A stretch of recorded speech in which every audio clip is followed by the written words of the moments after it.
coming to the job sheet about revetment. In this part, we will construct the retaining wall, permanent retaining wall like this, that we call revetment. The type of this revetment is stone masonry. The purpose of the revetment is to make a stable river bank or stable slope. When we don't put any revetment here, so there is nothing to make a retention of this wall. So it can be slided, it can have some landslide, or it can be collapsed. That's why we need the stone masonry with the specific slope to make the retaining wall or the revetment like this. It is made from the river stone like this, and the mortar, and also drainage.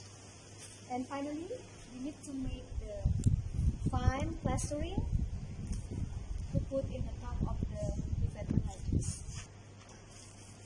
The material that we need to construct this revetment is the stone, yes, and the mortar from cement, sand.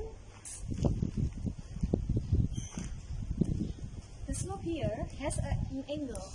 Usually we make a ratio for vertical to the horizontal distance of this slope angle. This is the most difficult part, I think, for designing the retaining wall, because we need to calculate how many cubic meter is the excavation, and also the embankment, and how many cubic is the material needed to make the revetment with a specific slope like